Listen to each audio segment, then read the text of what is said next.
Bismillahirrahmanirrahim. Alhamdulillahirabbil alamin wassalatu wassalamu ala asyrafil anbiya'i wal mursalin sayyidina wa maulana Muhammadin wa ala alihi wa sahbihi ajma'in, amma ba'du. Qala rabbi shrah li sadri wa yassir li amri wa hlul 'uqdatam min lisani yafqahu qawli. Ingkang kula hormati Rais Syuriah PCNU Lamongan Kyai Haji Salim Azhar beserta jajarannya, beserta yang kami ta'zimi, kami hormati para jajaran Rais Syuriah serta Katib MWC se-PCNU Lamongan. Alhamdulillah pada siang hari ini kita masih diberikan kesehatan, masih diberikan kekuatan untuk bermujalasah, bermuwajahah dalam rangka satu hal, yaitu li'ala'i kalimatillah, untuk berkhidmat kepada Jam'iyah Nahdlatul Ulama. Pada season kali ini kami yang berada di depan panjenengan semua ini akan membahas, memberitahukan terkait peta gerakan radikalisme khususnya di Kabupaten Lamongan.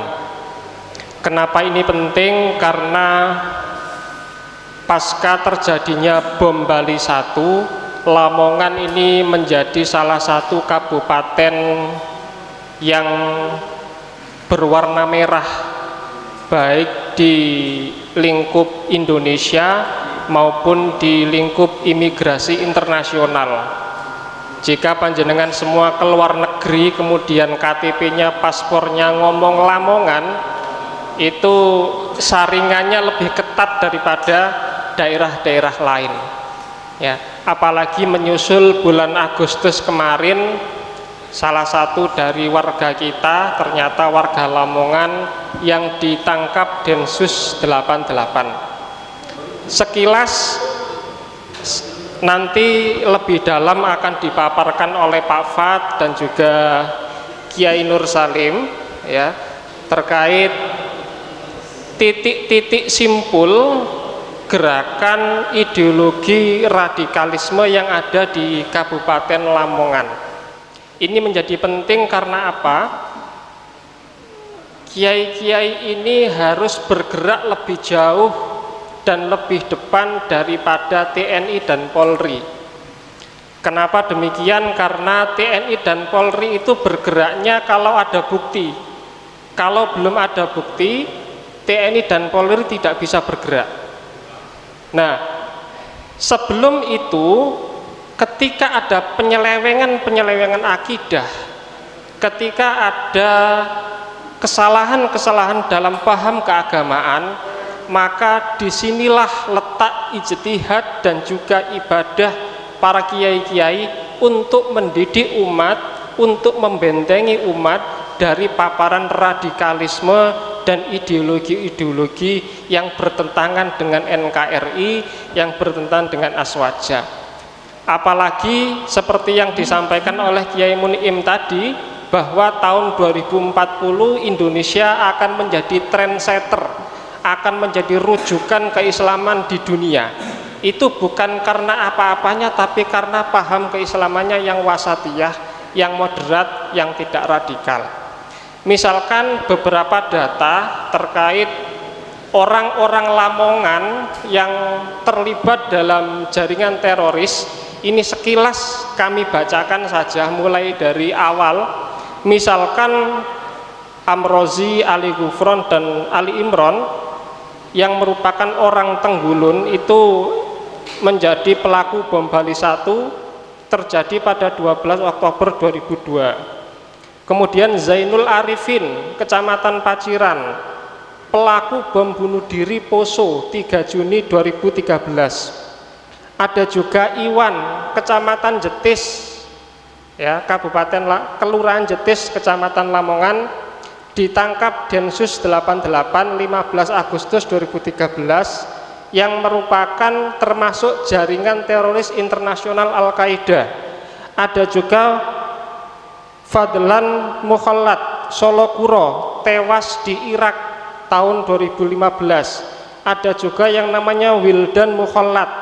Ini adalah salah satu warga Indonesia pertama, alhamdulillah, dari Lamongan, ya, yang tewas di Suriah karena membela ISIS.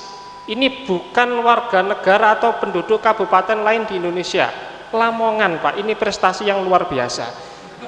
Nah, sel-sel ini yang harusnya menjadi kesadaran kita bersama bahwa radikalisme, ideologi-ideologi radikal ini ada di sekitar kita, ada di hadapan kita, ada di lingkungan kita. Untuk itu mari kita bersama-sama membantu pemerintah, membantu TNI Polri untuk menjadi early warning, menjadi lampu kuning, lampu merah untuk menghadang laju radikalisme agar umat kita, agar keluarga-keluarga kita, agar masyarakat-masyarakat kita terhindar dari paparan tidak hanya virus corona tapi juga virus radikalisme. Untuk itu terkait peta radikalisme di Lamongan, keduanya akan disampaikan oleh Pak Fatkur Rahman dan juga Kiai Nur Salim, ya, karena di hadapan jenengan ini harus kiai. Kalau tidak kiai nggak boleh ngomong di depannya kiai. Maka saya panggil kiai. Kepada mungkin Pak Fat dulu kami persilahkan. Assalamualaikum warahmatullahi wabarakatuh. Alhamdulillahirabbil alamin wassalatu wassalamu ala asyrofil anbiya'i wal mursalin sayyidina wa maulana Muhammadin, amma ba'd. Para yai ingkang minulya, saya langsung saja karena hanya dibatasi waktu 30 menit dan sudah 10 menit. Yang pertama, ya, radikalisme itu kadang-kadang sudah biasa kita dengar, tapi kadang-kadang tidak biasa kita reken. Karena itu kadang-kadang di pikiran kita itu program pesanan, programnya militer, programnya barat dan macam-macam. Tapi sebenarnya persoalan kita adalah ideologi ini itu ada di sekitar kita. Itu yang penting. Dan kita sudah kadung NU itu melestarikan, mengamalkan, menyebarkan Islam ahlu sunnah wal jamaah. Berarti secara tidak langsung pasti bersinggungan. Ya, itu yang saya pengantarnya. Nah, Bapak-bapak, Yai, data di Kesbangpol sebarannya itu hanya ada di 8 kecamatan. 7 kecamatan, Brondong, Laren, Paciran, Solokuro, berarti utara Bengawan Solo itu semua. Lalu yang selatannya Karanggeneng, Glagah, sama Lamongan. Lamongan, ya. Jadi data resmi di Kesbangpol itu hanya 7 kecamatan. Padahal Bapak-bapak, itu kita harus yakin bahwa ideologi itu tidak pernah mati dan ideologi itu pasti menyebar. Temuan teman akhir-akhir ini, temuan teman-teman dari Unisla di Sambeng itu sudah luar biasa. Saya lalu ingat di sekitar tahun awal 90-an itu ada orang yang terusir dari Solokuro dan pindah ke Sambeng. Oh, namanya jelas, dan mendirikan pondok juga sekarang ini pondoknya. Itu saya masih kecil tahun 90-an itu terusir dari Solokuro juga karena faktor garis kerasnya itu. Saya Solokuro, ya. Ini peta itu. Lalu yang kedua, Yai, tahun 2017 kami pernah bersama-sama dengan UIN Syarif Hidayatullah dengan Mas Nur Salim juga membantu penelitian kecenderungan remaja di dalam beragama. Yang mengagetkan 54% itu punya kecenderungan radikal. Ya, kadang-kadang saya juga berpikir ini alat ukurnya yang perlu kita pertanyakan atau memang bagaimana? Tapi itu sudah menjadi, ini kan sudah alat ukur penelitian. Kita juga punya metodologi, gitu. Jadi itu yang terjadi.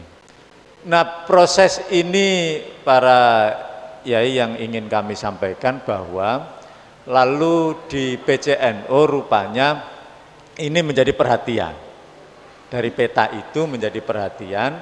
Kira-kira nanti setelah tahu peta ini lalu di konklusinya seperti apa, kesimpulannya seperti apa, lalu membuat gerakan-gerakan solusinya seperti apa. Kira-kira begitu.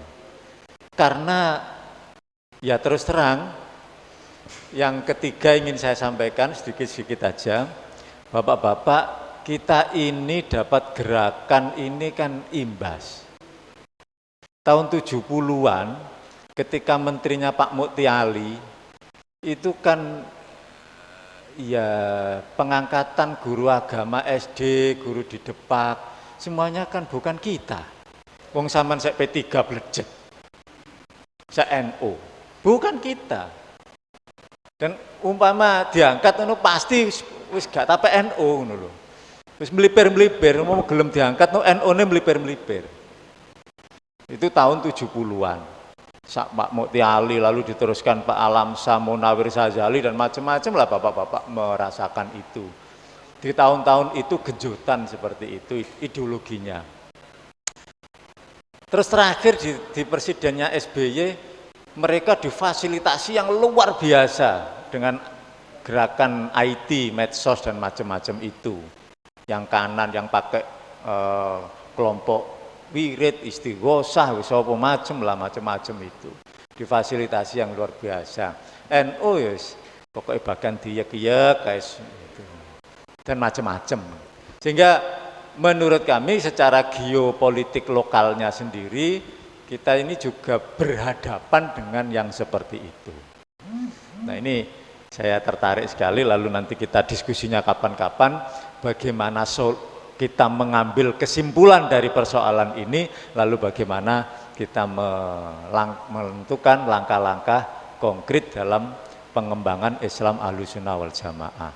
Utamanya Bapak-bapak, karena yang paling banyak mendapat tekanan itu yang anak-anak muda kita. Jadi anak adik-adik kita atau anak-anak kita di IPNU dan IPPNU. Itu Pak Eka untuk sedikit membuka dan terima kasih. Langsung Mas Salim, monggo. Assalamualaikum warahmatullahi wabarakatuh. Bismillahirrahmanirrahim. Alhamdulillahirabbil alamin wassalatu wassalamu ala asrofil anbiya'i wal mursalin sayyidina wa maulana Muhammadin amma ba'du. Ingkang kawula hormati para yai, para ustadz, Rais Surya, MBC, Katib dan seluruh jajaran NU. Ngapunten kula mboten dalil. Mungkin badhe nguyai segara dalil. Kula cuma pamit sanjang gangsal menit mawon bahwa ini keresahan bersama yang harus kita tularkan bareng-bareng. Sing diwicantenaken Pak Eka kali Mas Fatagur tadi, radikalisme Islam transnasional ini sudah berubah wujud total.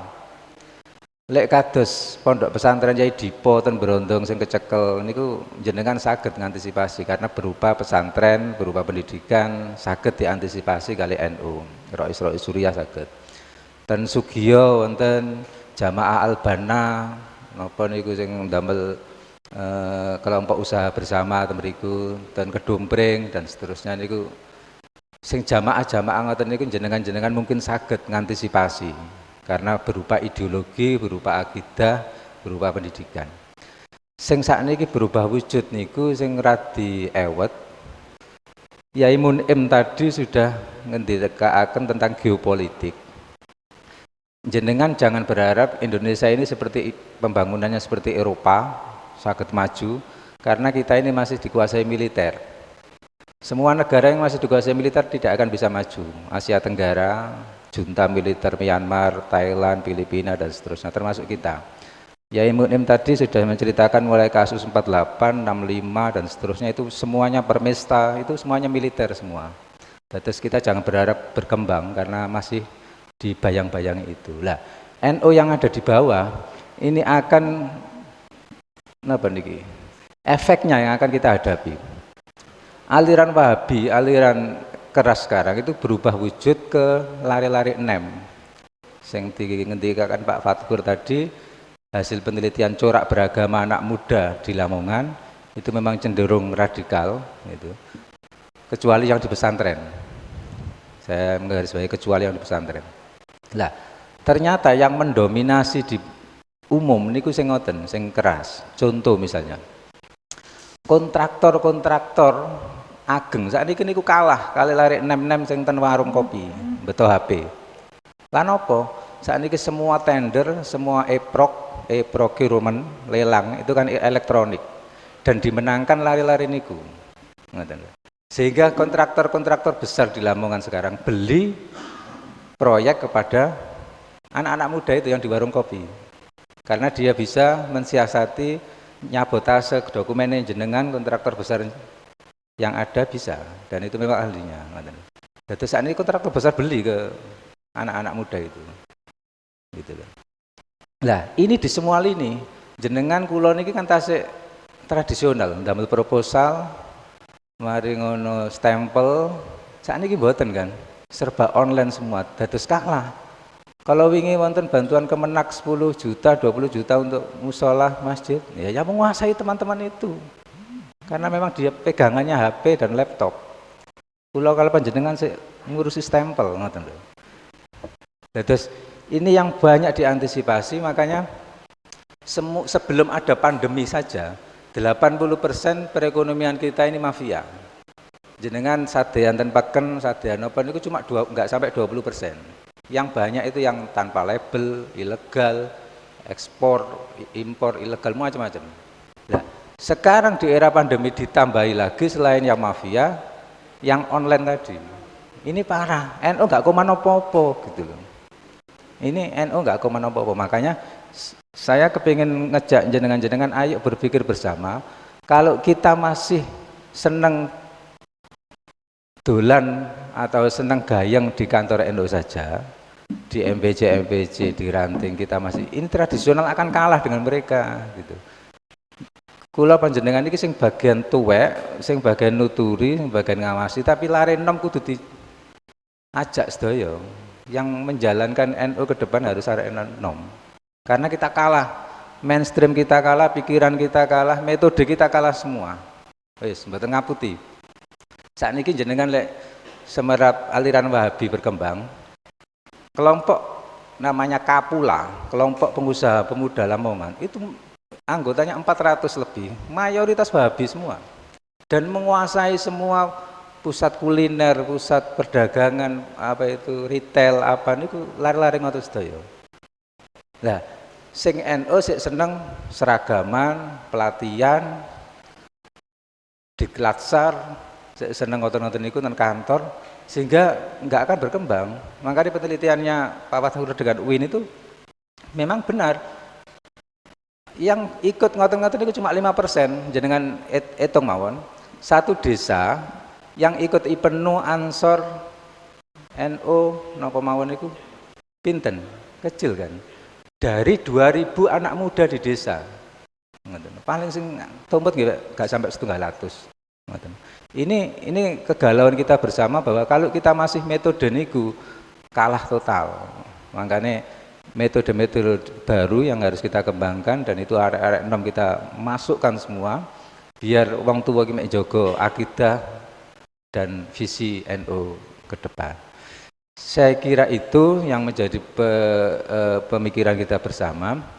Dan Kesbang itu minta peta radikalisme di Lamongan nggak kita kasih karena memang kono gak tahu kerja kok mek njaluk dokumen saja. Karena saya dengan Mas Gus Sahrul kemarin tahun 2009 kerjasama dengan BIN, Badan Intelijen Nasional, itu memang mengantisipasi gerakan Islam radikal selama 8 bulan.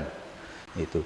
Jadi keresahan-keresahan ini mari kita perbincangkan bersama, kula mboten semerap nanti prakteknya jenengan dos pundi nang lapangan, tapi yang jelas lek berupa rapat, berupa halakoh, berupa ngaji niku urusane jenengan, tapi sing enom-enom niki sampean gerakaken ngantisipasi sing ten Jawi kados ngoten. Kula kinten mekaten, kula akhiri wabillahi taufiq wal hidayah. Assalamualaikum warahmatullahi wabarakatuh. Waalaikumsalam warahmatullahi wabarakatuh. Terima kasih Mas Nur Salim. Artinya bahwa radikalisme, intoleransi ini dalam season ini tidak hanya menjadi keresahan kita bersama, tapi juga kesadaran kita bersama yang nantinya akan melahirkan gerakan bersama untuk menghadang laju ideologi-ideologi radikalisme, terorisme yang ada di Kabupaten Lamongan khususnya, agar kita bisa menghadang itu agar anak-anak kita, tetangga-tetangga kita tidak terpapar oleh aliran-aliran yang menyimpang dari akidah Ahlussunnah wal Jamaah. Sebelum mungkin panjenengan sedoyo bertanya, ini juga kami dan teman-teman sedang menyusun naskah khutbah Jumat khusus membahas tentang moderasi beragama dan anti radikalisme. Ini sedang kita susun dan akan kita cetak, kita bukukan dan akan kita sebarkan di masjid-masjid Kabupaten Lamongan sebagai salah satu ikhtiar kecil kita untuk membentengi masyarakat-masyarakat dari paham-paham radikal. Monggo bagi yang ingin bertanya mungkin kami persilahkan terkait ini atau komentar. Oke, kata tidak boleh bertanya tapi memberi arahan. Monggo, Yai. Niki.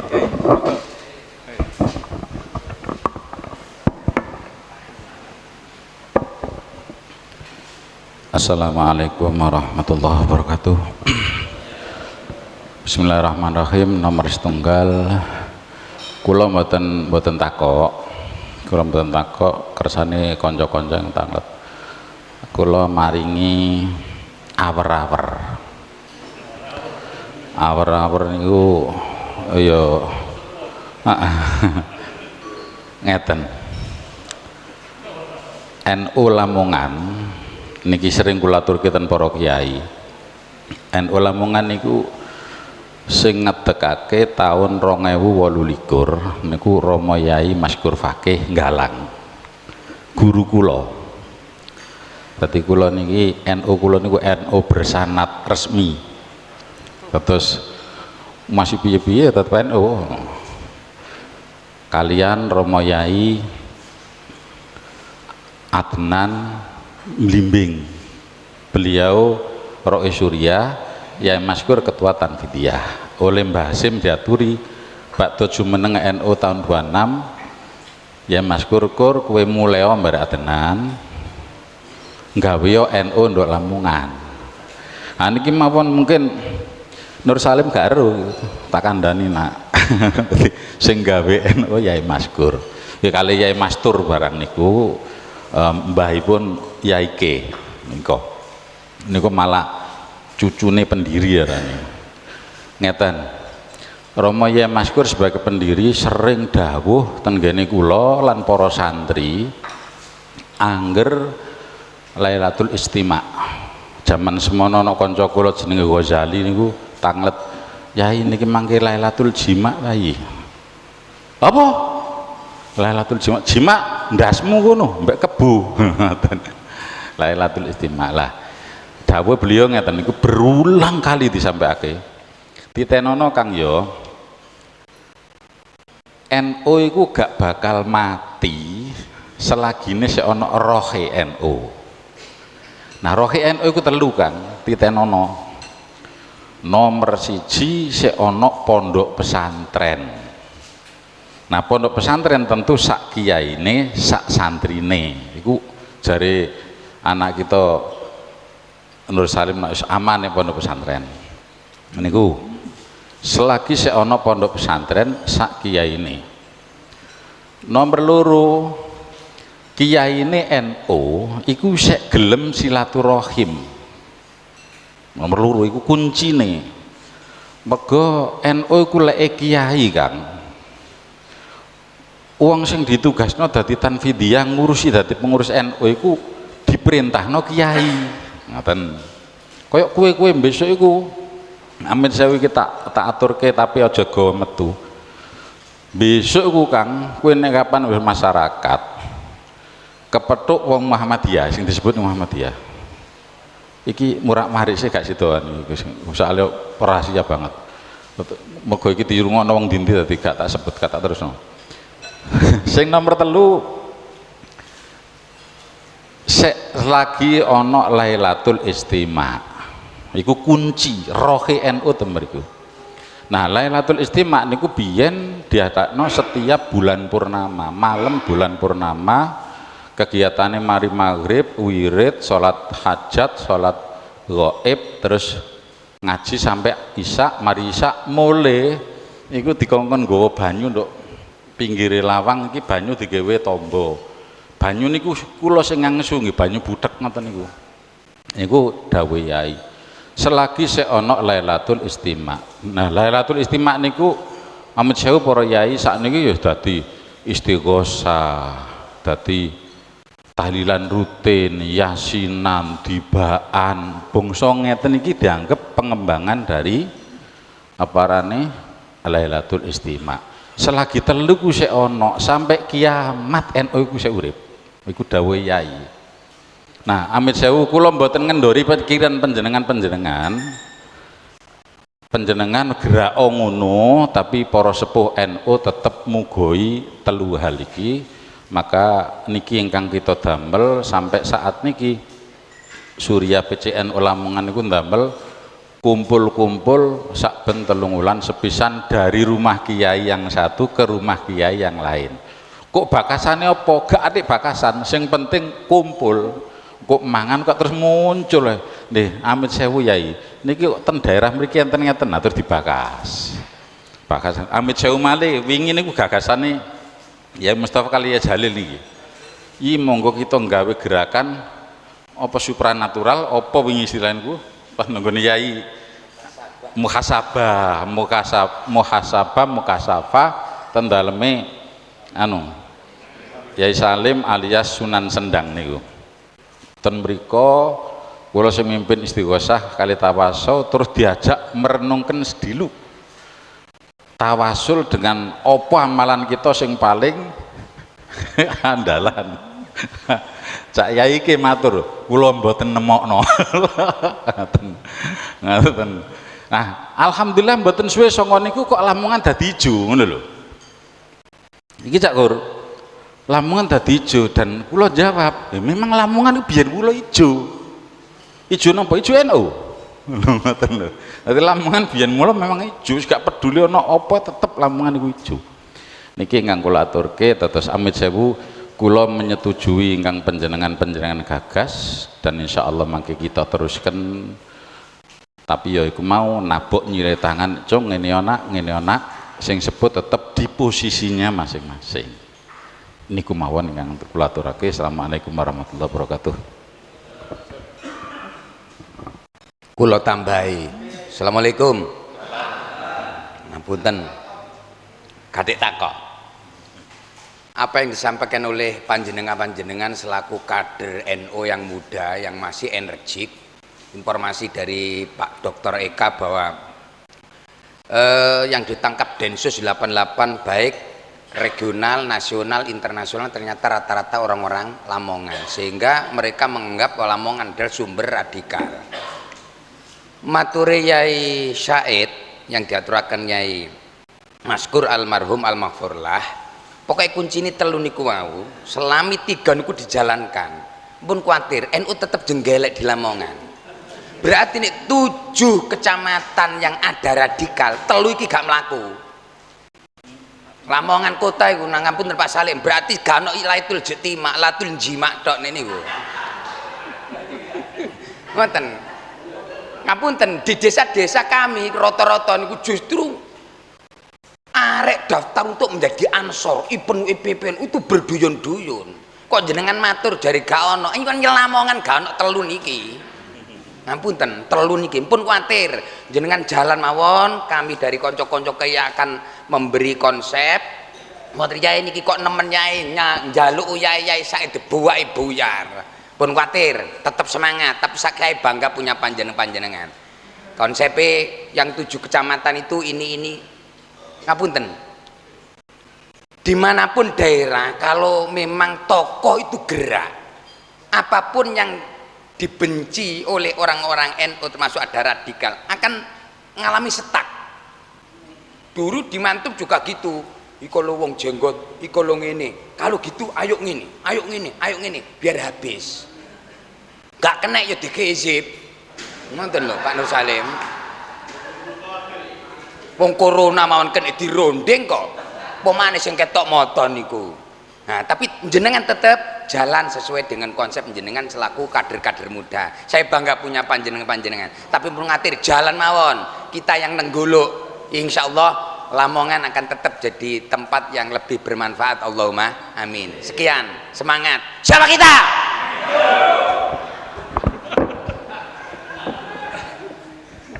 Monggo Mas Eka. Monggo menawi wonten lain satu Nggih. kali lagi mungkin. Cekap. Cekap ya. Pun setidaknya kami menularkan keresahan bersama bahwa ini harus menjadi PR kita bersama-sama untuk mewarnai Islam kita, Islam Ahlussunnah wal Jamaah, Nahdlatul Ulama menjadi pilar keislaman yang penting dan menjadi rujukan di Lamongan. Dengan salah satu ciri adalah terus mengkampanyekan Islam moderat, Islam wasatiyah, sekaligus membentengi anak-anak kita, kader-kader kita dari radikalisme. Terima kasih atas waktunya. Mohon maaf, kami akhiri. Assalamualaikum warahmatullahi wabarakatuh.